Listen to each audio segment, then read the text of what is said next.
여러분 안녕하십니까? 라디오 오늘 강재입니다. 오늘부터는 안동과 영주, 상주, 문경, 예천, 의성, 청송, 봉화, 영양군 지역도 다시 사적 모임 허용 인원이 4명까지로 제한이 됩니다. 이제 전국 어디서든 5인 이상 모일 수 없게 된 건데요. 경북은 1단계 거리두기 시범지역으로 사적 모임 인원 제한을 푼 지 84일 만의 조치입니다. 수도권의 4차 재유행 풍선 효과로 지역까지 확산될 걸 우려로 이번 조치가 시행이 됐죠. 오늘부터 다음 달 1일까지 2주간 시행이 될 텐데요. 사적 모임 인원은 제한이 되지만 사회적 거리두기는 1단계를 유지합니다. 그래서 경북에서는 예외 사항이 있는데요. 직계 가족 모임은 허용이 된다고 합니다. 하지만 최소한의 인원만 모일 수 있도록 당부를 했죠. 아무쪼록 하루빨리 4차 재유행이 잡힐 수 있도록 방역에 적극 협조해야겠습니다. 7월 19일 월요일 라디오 오늘 광고 듣고 시작합니다.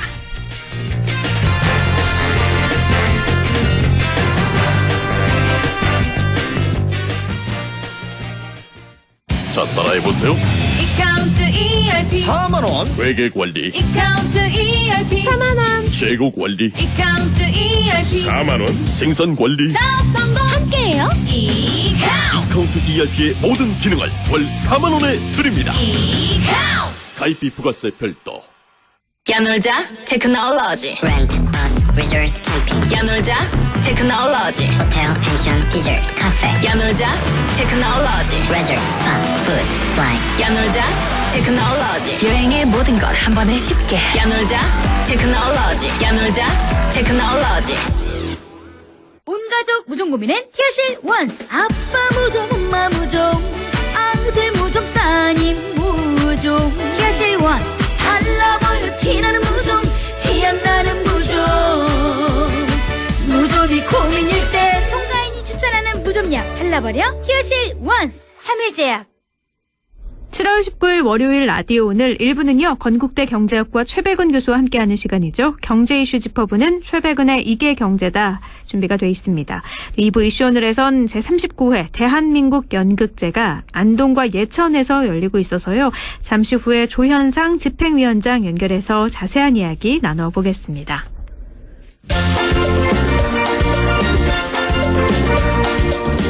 최백은의 이게 경제다. 경제 이야기를 쉽고 명쾌하게 풀어보는 시간이죠. 오늘도 건국대학교 최백은 교수 연결합니다. 최백은 교수님 안녕하세요. 예, 안녕하세요. 네, 통계청이 6월 고용 동향을 발표를 했어요. 예. 고용의 양뿐만 아니라 세부 측면에서도 여러 부분에서 개선세가 점차 뚜렷해졌다. 이렇게 홍남기 경제부총리가 평가를 했는데 6월의 고용 동향, 실제로 취업자 수가 2.2% 증가했죠? 예, 그렇습니다. 15세 이상 대상으로 이제니까 기준을 말씀하신 건데요. 네. 지난해, 그러니까 취업자가 한 2,705만 5천 명이었었거든요. 네네. 그러니까 그거 대비해서 이제 올해 이제 58만 2천 명이 증가했기 때문에 그 58만 2천 명이 지난해 전체 취업자 2,705만 5천 명 대비해서 2.2%라는 얘기죠.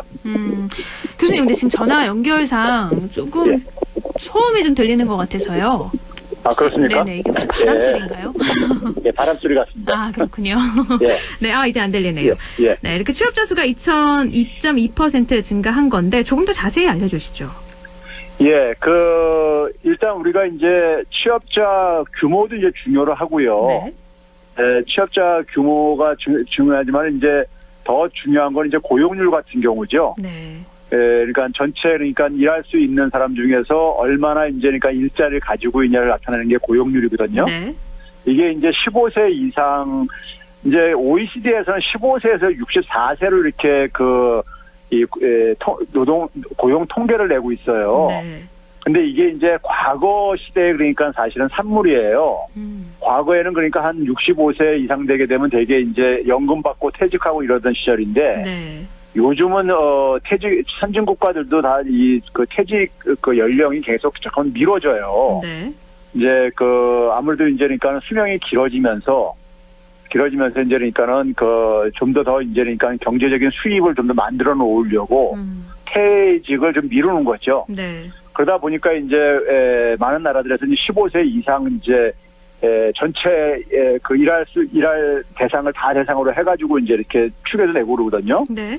그래서 15세 이상으로 보게 되면 고용률이 61.3%입니다. 네. 61.3%인데 이게 이제 지난해보다는 한 0.9%포인트 증가한 건데요. 네. 아직 2019년 그러니까 2년 전이죠. 코로나 재난 이전인 2019년 6월달 기준으로 해가지고는 아직도 0.3%포인트가 아직 회복이 안 된 겁니다. 지금 취업률, 뭐 고용률, 취업자 수하고 고용률 말씀을 하셨는데 이 두 개 차이점이 정확히 어떻게 되는 거예요? 그러니까 취업자라는 것은 말 그대로 사람. 네. 15세 이상 우리나라 전체 인구가 있을 게 아니겠습니까? 네. 그 중에서 그러니까 얼마나 일자리를 가지고 있냐는 이제 그 인구 중에서 네. 그게 이제 지금 764만 명 정도가 취업을 하고 있다는 얘기인 거고요. 네. 그랬을 때 이게 이제 그러니까 그 전체 인구 중에서 한 61% 정도 된다는 얘기인 겁니다. 아. 네. 2,700여 명이고 61% 정도가 현재 일을 하고 있다. 이렇게 그렇죠. 보면 되겠네요. 예. 지금 보니까 지난 3월부터 1년간 감소 추세를 보이던 취업자 수가 3월 이후 4개월 연속 증가세를 나타냈다. 이런 발표가 났는데 그러면 경기가 좀 좋아지고 있다. 이렇게 볼 수도 있는 건가요? 근데 이제 이 고용 지표는 보통 사람들한테 굉장히 중요한 지표예요. 일자리 문제이기 때문에요. 네. 우리가 보통 사람들은 결국은 일자리가 있어야지만이 소득이 발생하고 그러기 때문에요. 그렇죠. 그런데 우리가 소위 말해서 1분기에 우리나라 이제 경제 규모를 나타내는 GDP는 코로나 재난 이전 수준을 이미 그러니까 이제 완전히 넘어섰거든요. 네. 넘어섰는데 일자리로 보게 되면 아직 2019년 수준을 회복을 못 하고 있어요. 아, 네. 예, 그런 점에서 이제 그러니까는 그러다 보니까 이제 우리가 최근에 수출이 폭발적으로 증가하고 경제 성장률도 계속 상향 조정함에도 불구하고 네. 많은 분들이 체감을 못하는 이유가 자기한테는 결국은 뭐냐면은 그게 체감을 하려면 이제 그러니까 일자리, 특히 이제 좋은 일자리가 많이 생겨야지만이 일반 네. 사람들은 체감할 수 있는 거잖아요. 네, 그렇죠. 근데 이제 그 체감이 잘 안 되는 이유가 일자리는 여전히 그러니까는 아직까지 코로나 재난 이전 수준으로 돌아가지 못했다. 이걸 이제 보여주고 있는 것이고요. 네.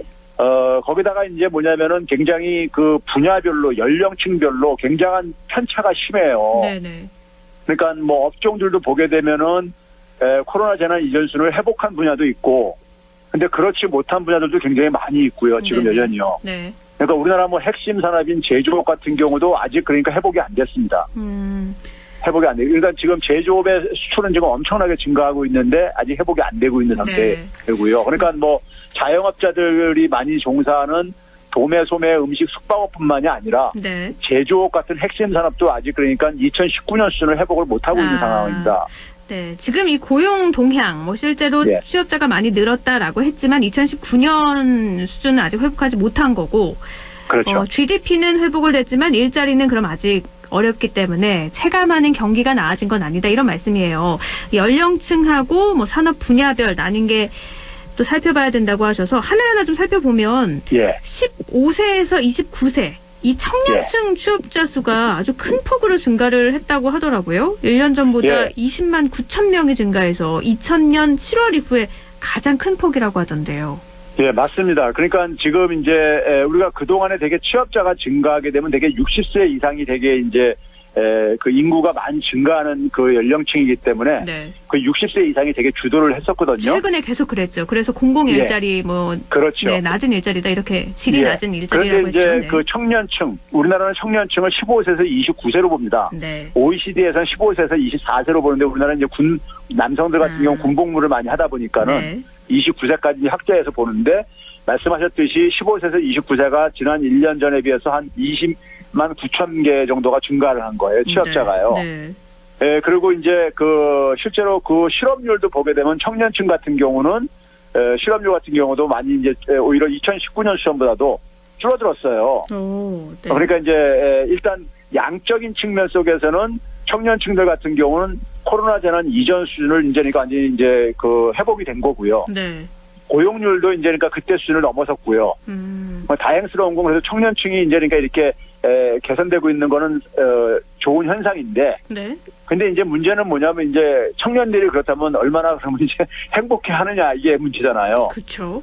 근데 이제 청년층 이제 지금 사실상 실업률도 이제 우리가 이라는 게 있거든요. 사실상 실업률이요. 네. 예, 그러니까 일반적으로 얘기하는 실업률은 그러니까 우리가 뭐 한 3.8% 이 정도뿐이면 안 되고 그래요. 네. 근데 그게 별 체감이 안 되잖아요. 네. 그러니까 이제 예를 들어서 본인은 좀 더 일을 하고 싶은데 예를 들어서 뭐 단기 아르바이트성 일자리뿐이 가질 수 없는 경우도 많이 있잖아요. 그것도 똑같이 취업으로 가니까. 네. 그렇죠. 취업이 뭐 1시간 이상만 일하면 취업자거든요. 네, 뭐 임시직, 단기 취업 이런 걸 반복하면 그만큼 취업률은 늘어나는 거지만 질적으로는 떨어지는 거고 만족도도 떨어지고요. 그렇죠. 거기다가 이제 뭐냐면은 이제 그 일자리를 잡으려고 하다가 이제 그러니까는 구직 활동을 하다가 이제 포기한 경우들도 있잖아요. 네. 그런 경우들도 이제 이게 실업자는 안 잡히거든요. 흔히 이 구직 담념자라고 하는. 그렇죠. 취업 포기한 사람들이요. 네. 예. 그러니까 자기는 더 일하고 싶은데 일을 못하는 그러니까 일하는 시간이 너무 적은 이제 그런 일자리라든가 네. 아니면 구직 단념자 같은 게 포함이 안 돼 있어요. 근데 이런 부분들도 사실상 어떻게 보면 넓은 의미에서 실업자들인 거죠. 그렇죠. 예. 그래서 이제 이거를 따로 이제 추계를 내기도 해요. 내는데 이것도 그러니까 사실 2019년보다는 줄어들었어요. 줄어들기는요. 구직 단념자가요? 예. 네. 이것도 이제 그러니까는 좀 줄어들긴 줄어드는데 여전히 그래도 한 24% 정도로 그러니까는 전체 그러니까 한 4명 중에 1명 정도가 네. 여전히 청년들 같은 경우는 사실상 실업자군에 속해 있고 그러다 보니까 이제 그 질적인 측면 속에서는 이제 이렇게 만족스러울 수가 없는 거죠. 지금 15세에서 29세 청년층 말씀을 해주셨는데 취업자 수는 증가했지만 양적인 측면에서의 증가고 질적인 면에서는 증가한 거라고 볼 수 없다라는 말씀이신 거죠. 그렇죠. 40대 취업자도 좀 보면요. 2015년 11월 감소세로 돌아선 이후에 5년 7개월 연속 계속 감소하다가 드디어 증가세로 돌아섰다고요.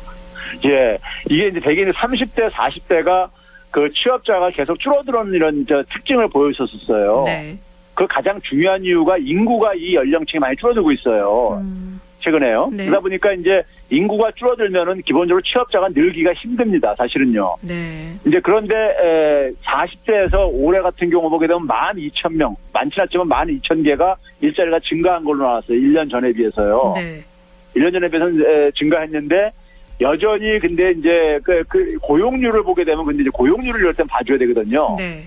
고용률이 77.7%요. 네. 그러니까 작년에는 76.9%인데 그거에 비해서는 1년 전에 비해서는 많이 개선됐죠, 얼비요. 네. 한 0.8%포인트요. 네. 그런데 2년 전, 그러니까 코로나 전환 2년 전에는 78.5%였었어요. 네. 그러니까 한 0.8%포인트가 아직도 회복이 안 된 거죠. 그런 점에서 30대, 40대는 여전히 그러니까는 굉장히 중요한, 모든 연령층이 다 일자리 중요하겠지만은, 네. 30대, 40대가 되게 고용률이 높은 연령층인데. 가장 사회활동을 많이 하는 그렇죠. 연령이니까, 네.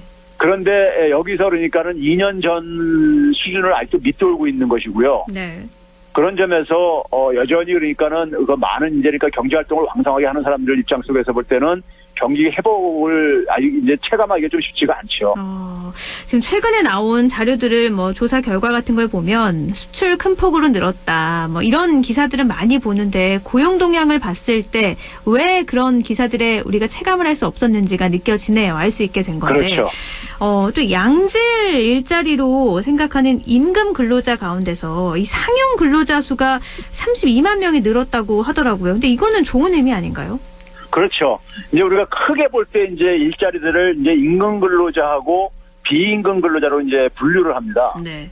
그러니까 남한테 고용돼 가지고 이제 그러니까 일을 하는 사람이 임금 근로자인 거고, 네. 이제 소위 말해서 이제 자영업자처럼 자기 사업하는 사람들이 이제 그러니까 비임금 근로자인데요. 네. 그런데 이제 임금 근로자를 이제 크다랗게 통계청에서는 세 가지로 나눠요. 상용 근로자, 그다음에 임시직, 일용직 이렇게 나눕니다. 네. 나누는데 상용직 일자리가 이제 말씀하셨듯이 대개 이제 그동안에 이 일제 취업자 증가를 주도를 하고 있어요. 네. 하고 있는데 그래도 저는 여전히 아직도 이제 이것도 좀 충분치 않다고 보는데요. 그런데 이제 문제는 뭐냐면은 임시직 일자리 좀 회복은 보이고 있습니다. 네. 근데 가장 어려운 일자리가 이제 일용직이거든요. 네. 그러니까 일용직은 말 그대로 그러니까 이제 이게 대개 이제 임시직 같은 경우는 한 달 이상 이제 고용계약 기간이 이렇게 유지가 되는 경우인데 네. 상용직은 1년 이상 고용계약 기간이 지속되는 경우고요. 네. 근데 일용직은 말 그대로 이제 하루하루 단위로 이렇게 가니까 가장 취약하다고 볼 수가 있는 거죠. 네. 근데 일용직 일자리는 여전히 감소세가 진행되고 있어요. 근데 일용직이 감소하고 다른 상용직이 증가한다면 좋은 시그널 아닌가요? 그렇죠. 이 임시직, 일용직이 그러니까는 줄어들고 상용직으로 다 가면 좋은데 네. 상용직에서 흡수하는 정도가 충분치가 않다는 거죠. 아, 일용직이 주는 거에 비해서 상용직이 느는 게 아니라고요? 그렇죠. 그리고 이제 뭐냐면은 이 상용직 같은 경우에는 이제 그러니까 우리가 그래서 그 비임금 근로자, 소위 말 자영업했던 사람들. 네. 넘어오는 경우들도 있어요. 네. 이제 그러니까 자영업을 이제 그러니까 하다가 사업을 하다가 이제 그만 이제 폐업을 하고 이제 그러니까 넘어오시는 분들도 있거든요. 네.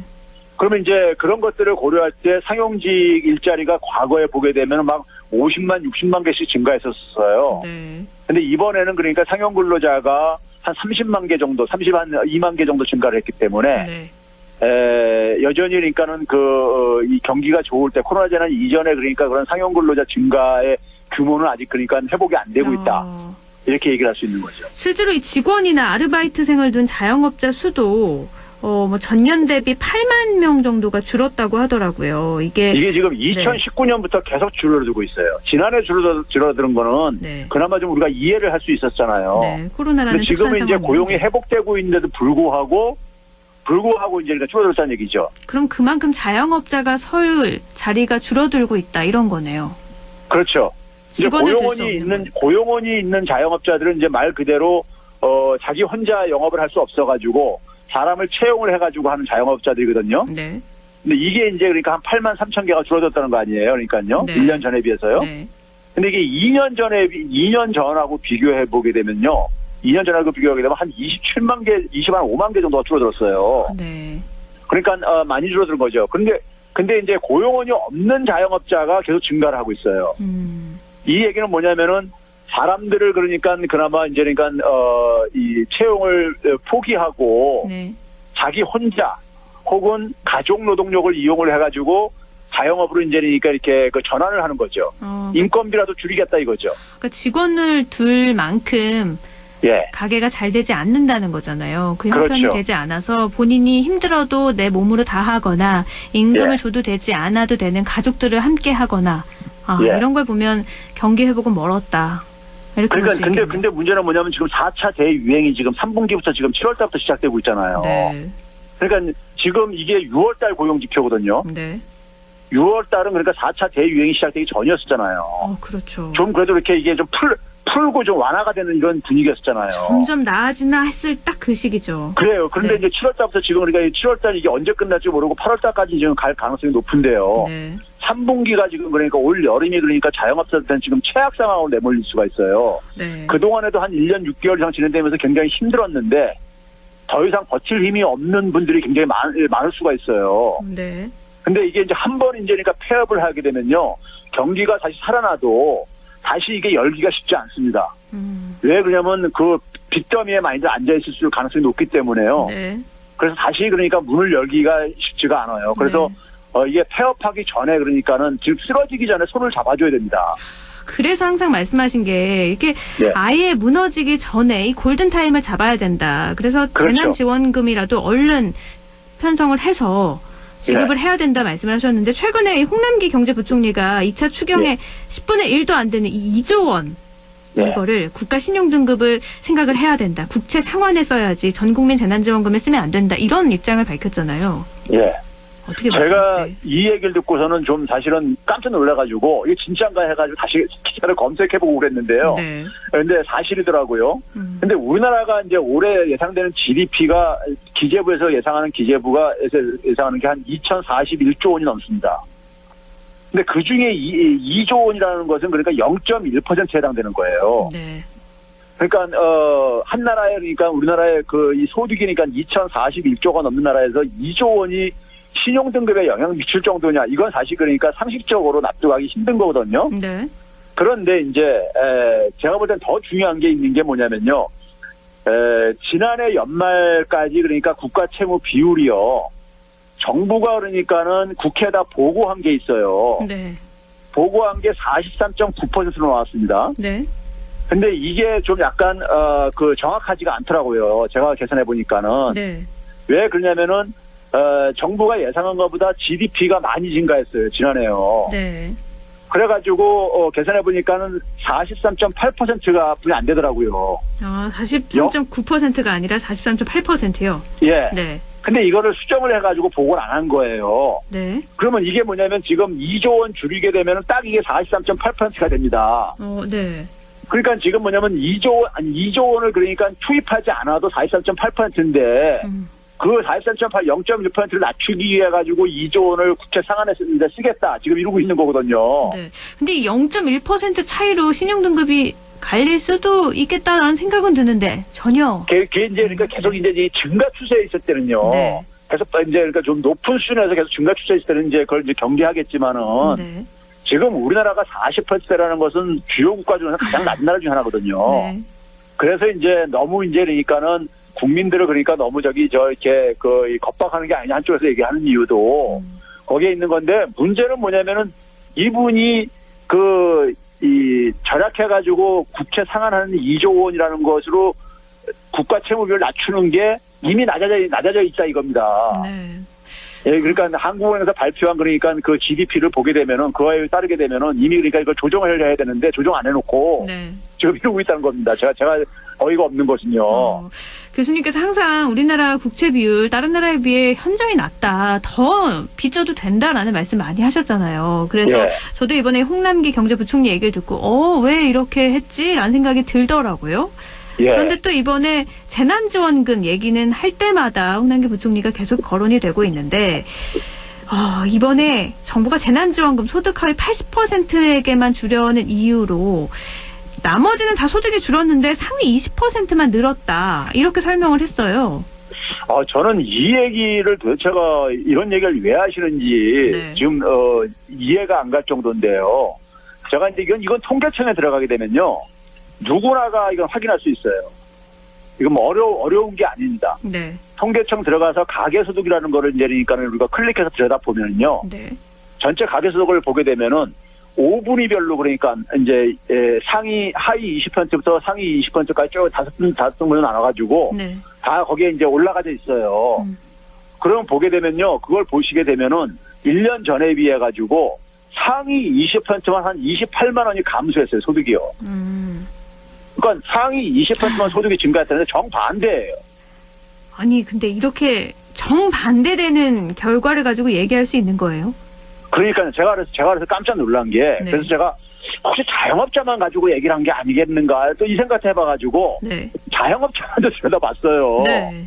근데 자영업자 가구 같은 경우도 그러니까는 하위 계층들이 더 많이 증가하고요. 네. 상위 계층이 가장 적게 증가를 했어요. 자영업 가구도. 그럼 이 상위 20%만 늘었기 때문에 이 말은 왜 나온 거예요? 어떻게 나온 거예요? 그러니까 그게 이제 저는 그러니까 그 도대체가 무슨 근거로 그 얘기를 했는지. 네. 그게 좀 제가 납득이 안 가가 도대체 이 얘기를 왜 꺼낸 건지. 그러니까 이제 소위 말해서 이런 거죠. 지금 이제 김부겸 총리도 이제 그러니까는 국회 나와서 얘기를 한 게 무슨 얘기를 했냐면은 소득이 높은 사람한테 재난지원금을 지급하는 것을 보통 국민들이 어떻게 생각하겠느냐. 네. 그러니까 소위 고소득자들한테는 그러니까는 고소득자한테 정부가 그러니까 지금 재정이 어려운 상황에서 지원을 해주는 것이 이게 과연 정당하냐 이런 이제 뉘앙스란 말이에요. 네, 그렇죠. 그러니까 그 의미에서 이제 그러니까는 이거를 계속 강조하려다 보니까는 지금 이제 이런 얘기를 지금 하신 것 같은데 통계 수치도 안 보고 이거를 그러니까 저는 얘기를 한 것에 대해서 제가 좀 굉장히 좀 너무 좀 놀랬고요. 네? 이거는 그러니까 일반 사람들도 이걸 쉽게 확인할 수 있습니다. 이 방송을 들으시는 분들이 통계청 홈페이지 들어가가지고 바로 확인할 수가 있어요. 전혀 근거 없는 이야기로 지금 소득 하위 80%에게만 재난지원금을 주려 하고 있다. 그렇죠. 이거는 완전히 그러니까는 팩트하고는 다른 얘기입니다. 그러니까요. 네. 정반대 얘기 어떻게 보면요. 그러니까요. 네. 그런 점에서 제가 이제 가는데 이게 이제 그러니까 어떻게 보게 되면은 본인은 지금 계속해서 지금 일부 이제 그러니까 지금 민주당의 대통령 출마하겠다는 후보 중에 한 분은 25만 원 주는 거를 그럼 재정이 걱정되면은 20만 원씩만 줘가지고 20만 원씩 주게 되면은 그러니까는 뭐 저기 더 지출 안 해도 되니까는 계산해 보니까는 네. 이렇게 하자는데도 불구하고 계속해서 이분은 80%에서 양보할 뜻이 없다고 이렇게 밝히고 있는 거거든요. 네. 그러니까 이제 국민들이 볼 때는 그러니까 왜 저렇게 고집을 피우시는가. 이게 좀 이제 그러니까 이해가 안 간다는 분들이 굉장히 많아요. 네. 이해가 안 간다는 분들. 그러니까 이제 이분은 어쨌든 간에 선별을 끝까지 방어하고 싶은 거예요. 방어하고 싶다 보니까는 그게 이제 제가 볼 때 너무 오버해가지고 오류 같은 그러니까 이런 이제 실수가 나온 거예요. 네. 상위 20%만 지금 소득이 증가하고 있다는데 제가 그래서 상위 20% 중에서 자영업자는 이 재난지원금을 받은 사람들이니까 그렇다 치고 임금 근로자들만도 따로 봤어요. 네. 상위 20%만요. 네. 임금 근로자는요 상위 20%에서 한 50만 원 정도가 소득이 감소했어요. 상위 20%만요. 그럼 그 어떤 분류를 봐도 20% 는 건 아니에요. 이게 설명이 안 되어져요. 그 지난 1년치 거를 다 합해서 또 계산해봤어요. 네. 그래도 안 돼요. 뭔가 있겠지 하는 교수님이 찾아봤는데 예. 그래서 그 제가 어떤 그래서 것도 네. 한나라의 경제부총리가 그냥 근거 없이 얘기했겠냐 해가지고 네. 제가 다 경우의 수를 다 고려해봤어요. 네. 근데 근데 그거 없는 전혀 이야기였어요. 맞지 않는 얘기를 하셔다 보니까 네. 예? 이게 좀 제가 볼 때는 너무 이 선별을 그러니까 지켜가시다 보니까는 좀 오버하신 게 아닌가. 네. 이런 이제 생각이 들고요. 네. 그래서 이 선별을 이제 이렇게 하는 이유가 이제 이렇게 고집 피우는 이유가 네.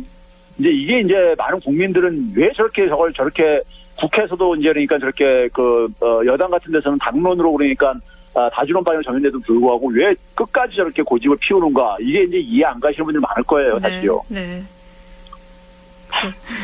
제가 이유는 그 얘기는 여러 번 했는데 그 얘기는 역시나 예. 알겠습니다.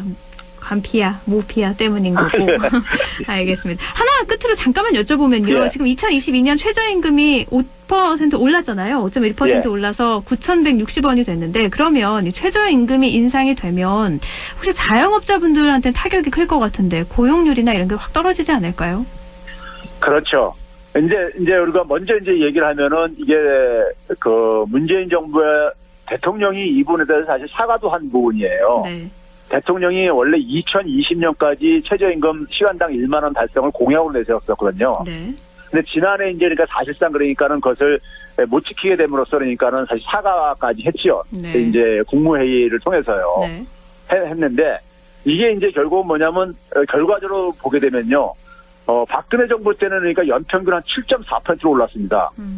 근데 문재인 정부에서는 7.2%뿐이 안 올랐어요. 네. 결과적으로 볼 때는 박근혜 정부 때보다 더 적게 올리면서 네. 그러면서 거기에 대한 그러니까 굉장히 비난과 비판은 많이 들으신 거죠. 이 부분 가지고요. 네. 그러다 보니까 참 이게 씁쓸한 부분인데 지금 상황 속에서 그러니까는 이 최저임금을 받는 분들은 여전히 그러니까는 우리나라 저임금 근로자 비중이 여전히 OECD에서 위에서 세 번째로 높은 나라예요. 네. 그러니까 저임금 근로자들은 굉장히 지금 그러니까 상대적으로 임금이 적은 건 사실입니다. 국제적으로 보더라도요. 네. 그런데 말씀하셨듯이 지금 그러니까 경제가 지금 여전히 위기 상황이고 특히 자영업자들, 소상공인들, 중소기업이라든가 이런 분들은 인건비 압박이 클 수밖에 없죠. 지금 가뜩이나 어려워 죽겠는데요. 그렇죠. 그렇죠. 그래서 이 부분은요, 사실은요, 제가 이거는 늘 얘기를 하고 있던 건데, 임금 부분만을 가지고 하게 되면 임금으로 올렸을 때 타격 보는 게 당연하다고요. 타격 보는 부분들이 굉장히 많아요. 네. 소위 말해서 소사업장들 같은 경우들도 보게 되면 다 지금 최저임금 수준에서 다 고용을 하고 있어요. 네. 그게 엄청나게 많습니다. 네. 그러면 그게 올렸을 때 그 부분 타격을 받는 건 자연스러운 현상이에요. 네, 알겠습니다. 그러면 이 부분을 해결하려면 있잖아요. 임금을 오히려 그러니까는 이걸 올리려면 그분들의 다른 부분을 부담을 줄여줘야 되는 거예요. 예를 들어서 제가 이 방송에서 옛날에도 한번 얘기한 적이 있었는데 그래서 그분들이 그러니까 많은 이제 그러니까 우리나라 중소기업이나 자영업자들이 그 부채가 굉장히 높습니다. 부채가요. 네. 그러니까 거기에 대한 그러니까 이자율 같은 경우를 좀 이제 그러니까 낮춰준다든가 한 1% 정도만 낮춰줘도요. 최저임금 인상 부분을 다 커버할 수가 있어요. 네. 알겠습니다. 그러니까 좀 이런 쪽으로 좀 이제 그러니까 부담을 낮춰주던지 네. 뭐 이런 이제 그러니까 아니면 저임금 받는 사람들한테 그러니까 소득을 어떻게 보전을 해주던지 이런 거 없이 그러니까는 지금 상황 속에서 최저임금 인상하게 되면은 최저임금을 인상하게 네, 되면 네. 그 노동계에서는 이거 가지고도 불충분하다고 하면서도 알겠습니다. 소상공인이라든가 중소기업은 굉장히 힘들다고 할 수밖에 없는 이런 네. 문제인 거죠. 네, 시간 관계상 여기서 빨리 정리해야 될 것 같습니다. 네, 고맙습니다. 네. 예, 감사합니다. 네, 최백은의 이계경제다. 최백은 교수였습니다.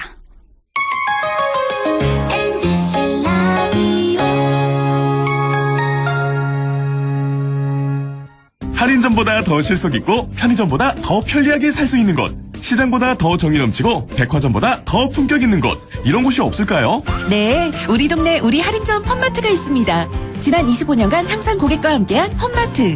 용상점, 자이점, 신용주점, 서천점에서 새롭게 고객님께 다가갑니다. 홈마트. 어떡해. 그 소식 들었어? 영주농협자재센터에 농자재, 관수자재, 공구에 일반 잡화까지. 영주농협 파머스마켓 바로 옆으로 왔다고 하더라고. 정말? 영주 농협자재센터로 당장 가야겠다. 054-637-8788 영주농협자재센터. 가구 살 땐 꼭 한번 가보자. 안동 명품 가구 백화점. 흑표 흑침대, 양성국 갤러리, 금성침대, 한국가죽소파, 장수돌침대. 다양한 브랜드 가구를 한 곳에서 쇼핑할 수 있는 대형 가구 전시장. 안동 명품 가구백화점. 털린 그림 찾기 해보실래요? 틀린 그림 말고 털린 그림. 바로 이런 그림이죠. 이벤트 응모만 하면 100% 당첨? 엄마, 민증 좀 주세요. 빨리 성인 인증해야 돼. 그래, 여기. 잠깐! 어머니, 신분증을 그냥 막 주시게요? 그러다 개인정보 다 털려요. 주민등록번호는 물론 택배위 이름과 주소까지. 일상 속 털린 그림은 없는지 함께 찾아보세요.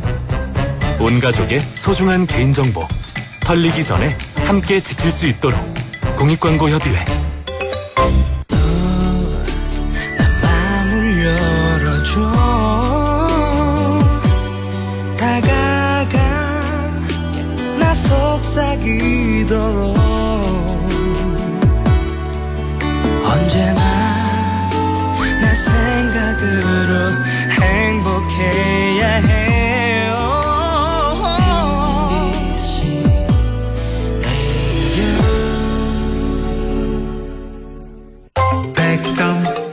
MBC 라디오.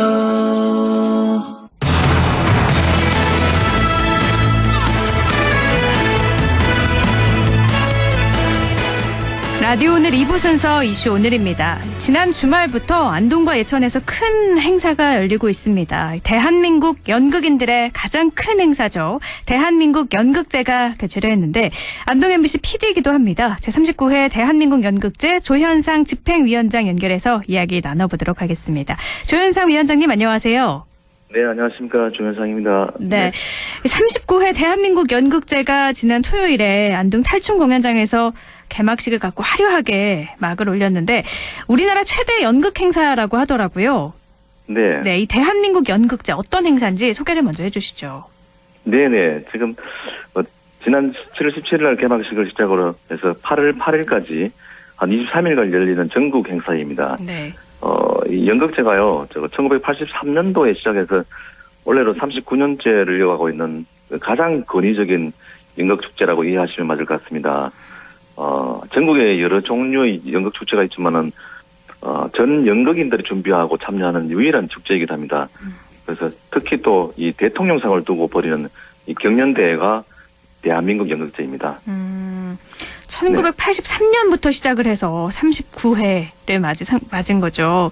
네네. 말씀하신 것처럼 이렇게 뭐 전국 각지 연극 축제는 있는데 전국의 모든 연극인들이 함께하는 축제는 이 대한민국 연극제가 유일한 거잖아요. 맞습니다. 예, 네. 이게 바로 안동에서 열리는 건데 경북에서 열리는 게 12년 만이고 또 안동 예천에서 열리는 건 처음인 걸로 알고 있는데 어떻게 이렇게 안동 예천에서 열리게 된 건가요? 그러니까 전국의 광역시도가 16개가 있는데요. 원래 16년 만에 한 번씩 돌아오는 대회라고 볼 수 있는데 12년 만에 좀 일찍 저희들이 안동에서 예천에서 공동 주최로 열리게 되었습니다. 네. 사실은 처음에는 경남 밀양과 그 안동 예천에 치열한 유치전이 있었는데요. 다행히 이런저런 논의 끝에 경남은 내년도에 이제 연극제 행사를 진행하는 걸로 협의를 받고요. 그리고 원래 이제 경북도청 이전 5주년이 되는 해인데 그것을 기념하는 차원에서 안동 예천에서 공동 개최로 확정했습니다. 그래서 이번 제39회 대한민국제가 탄생하게 된 거죠. 그럼 경북에서는 또 다른 도시는 어디서 열렸었나요? 12년 전에 구미에서 열렸고 구미였군요. 한 네. 20년 거슬러 올라가면은 네. 포항에서 한번 열렸습니다. 포항과 구미, 이번에 안동 예천, 경북에서는 이렇게 세 번째로 열리는 건데, 근데 네. 하필이면 이번에 개막 직전에 4차 재유형이 이렇게 좀 본격화가 됐어요. 코로나19 때문에 염려가 많이 되실 것 같은데 대비는 어떻게 하고 계세요? 네, 갑자기 전국적으로 한 1,200명, 400명씩 이렇게 늘어나는 상황에서 저희들 질병관리청 지침을 저희 철저하게 준수를 하고 있습니다. 개막식이 열린 그 탈춤 공연장도 그랬었고, 경북 도청동락관, 그리고 예천군 문화회관, 그리고 안동 문화예술의 전당에서는 매일 공연을 앞두고 소독하고, 또 공연하고 난 다음에 또 방역하고, 네. 이렇게 진행을 하고 있습니다. 그리고 또 선제적인 그 방역 차원에서는요, 이번 대한민국 연극제 참여하는 배우와 스태프에게도 미리 PCR 검사를 요구해서 음성이 나온 이들만 참석하도록 이제 저희 절차를 밟고 있습니다. 그리고 철저하게 코로나19에 대비하는 연극제를 추진하려고 지금 조금 조심하고 있습니다. 지금 뭐 연극인들도 많이 참여하지만 또 연극을 보러도 전국 각지에서 많은 분들이 오시잖아요. 네. 그런 분들도 참 많이 와주세요라고 말하기도 그렇고, 이번엔 좀 와주지 않으셔도 됩니다 말하기도 그렇고, 행사 진행하는데 어려움이 많으셨을 것 같아요. 네, 그렇죠. 지금 안 그래도 야외인 경우에도 거리두기도 해야 되는 상황이지만, 또 공연장 실내인 경우에는 KF94 마스크를 착용하라고 또 권유를 하고 있습니다. 네. 그래서 저희도 많이 오시라 하기도 그렇고 오지 마시라 하기도 그렇고 참 애매한 상황에서 지금 진행이 되고 있습니다. 분위기는 좀 네. 네, 그래서 저희들이 이런 공연들이 유튜브로 볼 수 있도록 대한민국 홈페이지에서 거기를 공개하고 있습니다. 유튜브 대한민국 연극제에서도 볼 수 있는 거군요. 네. 지금 그럼 올해는 좀 분위기가 어때요? 사람들이 그래도 좀 많이 오신 상황인가요? 예천군 같은 경우에는 군 단위에서는 30년 만에 열리는 거기 때문에 되게 반응이 좋습니다. 네. 김학동 군수님도 이렇게 주변에 있는 사람들한테 많은 관람을 할 수 있도록 좀 요청을 하고 또 이렇게 홍보도 또 해주시고 네. 그런 상황에서 예천군이 또 협조가 좀 많았고요. 안동시도 또 이렇게 많은 방역에 관련된 관심도 보여주시고 양쪽에서 저희들한테 지원을 좀 많이 해주시는 상황이라서 저희들은 좀 잘 진행되리라고 좀 예상하고 있습니다. 지금 4차 유행이 본격화됐지만 경북 지역은 사회적 거리두기가 1단계가 유지가 됐었잖아요. 네. 그런데 이번부터 사회적 거리가 좀 격상이 될 텐데 그러면 좀 연극제 지장이 있거나 그러진 않을까요?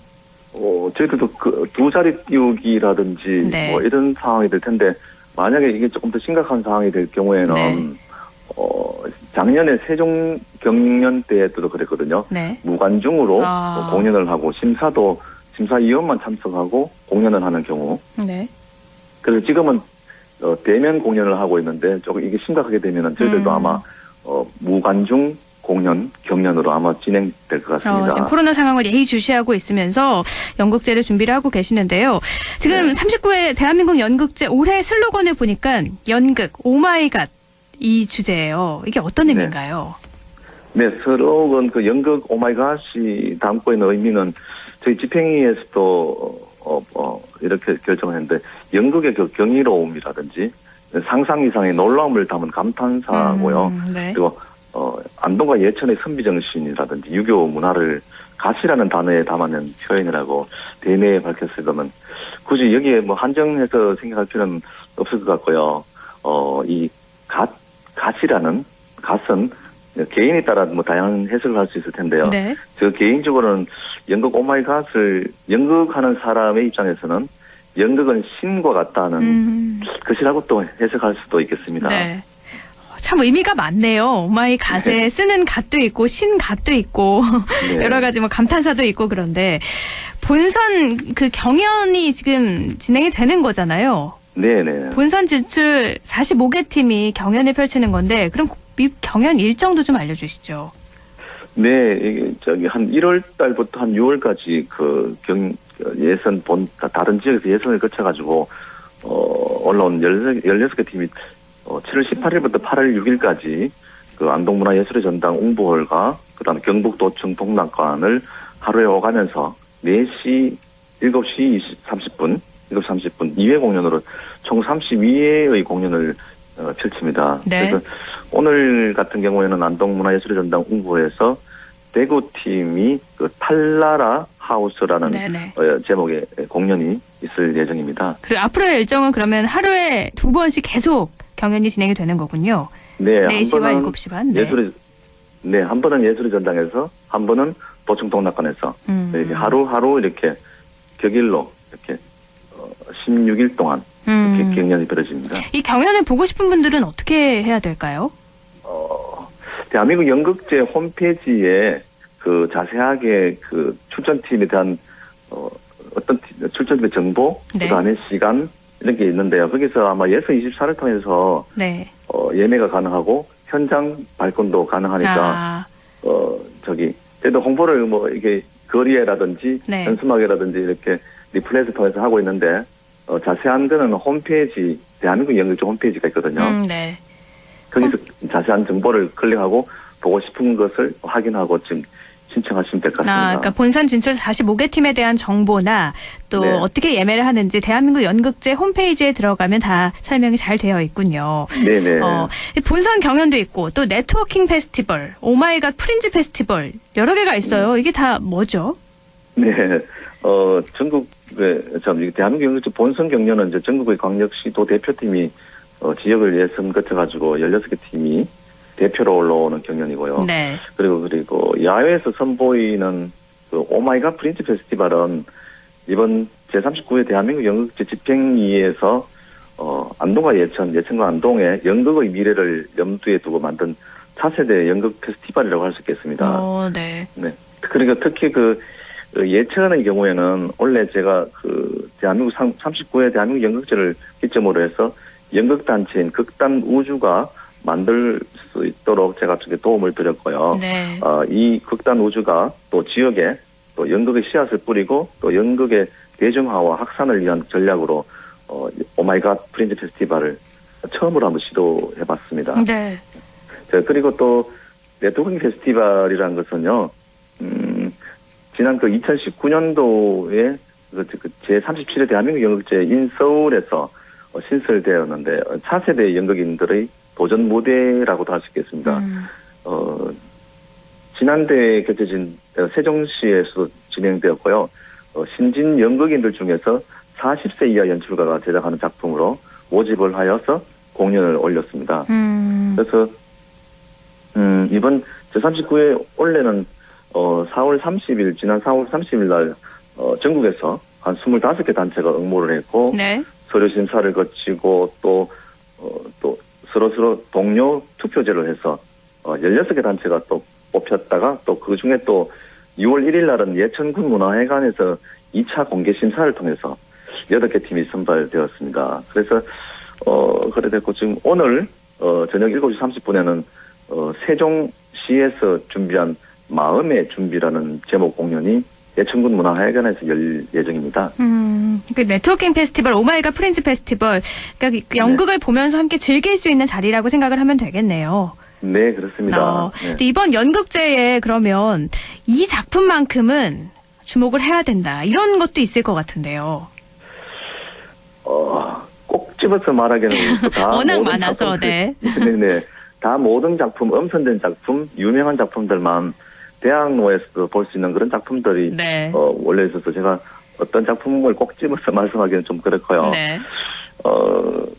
다만 저희들 또 이번에는 5편의 그 연극과 뮤지컬을 초청했습니다. 그래서 그 경연대회 말고 초청 공연을 한 5작품을 했는데 그 중에서도 어제 저녁 7시 30분에는 창작 국악 뮤지컬 수상한 애갓집이라는 제목으로 안동 탈중 공연장에서 진행되었고요.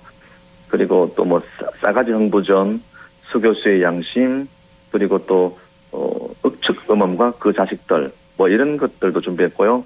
또 마지막으로는 8월 6일 날을 저녁 7시 30분에는 그 폐막 초청 공연으로 한국 연극협회가 제작한 안녕 불사르가 예천군 문화회관에서 공연됩니다.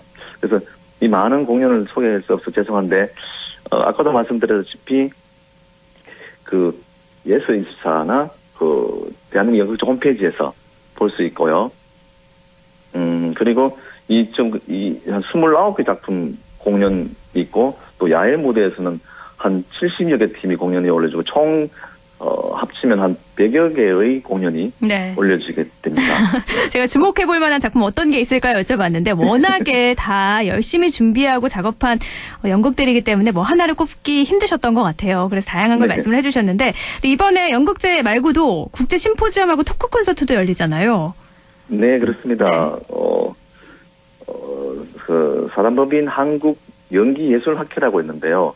거기하고 저기 한국 국립안동대학교 문화산업연구소하고 공동 주관하는 국제 심포지엄이 중국 대학생 연극제 20주년과 연계해서 제39회 대한민국 연극제 기간에 온라인으로 함께 개최도 했습니다. 네. 그리고 또 이번 토크 콘서트라는 프로그램이 있는데 그 관객과 배우의 만남의 시간이라는 의미를 담아서 관객의 질문에 배우가 대답하는, 그렇지만 또 특정한 주제 없이 다양한 관심사를 주고받을 수 있는 시간을 가졌습니다. 이 토크 콘서트에는 누가 나오시죠? 네, 토크 콘서트에는 어제 개목 나루에서는 그 안동 출신 손병우 배우가 네네. 네, 개목 나루에서 했고요. 그리고 7월 24일 다가오는 토요일 저녁 8시에는 정욱이라는 배우가 네. 예천 도여자마당에서 토크 콘서트를 하게 됩니다. 그렇군요. 그래서 그다음에 또 고인범이나 최정원 이런 배우들이 토크 콘서트에 출연하려고 준비하고 있습니다. 그럼 자유롭게 이야기도 좀 오고 가고 그런 자리가 될 것 같은데요. 네. 그럼 시간 관계상 끝으로 이 대한민국 연극제 홍보할 수 있는 시간 마지막으로 드릴게요. 네. 코로나19 팬데믹 시대에 그 관람하실 때는 또 KF94 꼭 마스크 쓰시라고 다시 한 번 더 당부드리고요. 개인 위생도 철저하게 하고 또 예천과 안동에서 또 안동과 예천에서 다양한 공연을 펼칠 수 있는 것을 볼 수 있는 기회는 이번밖에 없습니다. 그래서 지금 8월 8일까지 이어지는 이 공연을 대한민국 연극제 홈페이지에서 클릭해서 좋은 작품들 많이 보시고 후회 없는 시간 가졌으면 합니다. 단 코로나19 좀 조심하셔서 좀 관람하시면 네, 좋겠습니다. 알겠습니다. 다시 없을 기회 놓치지 말라고 말씀을 해주셨어요. 오늘 말씀 고맙습니다.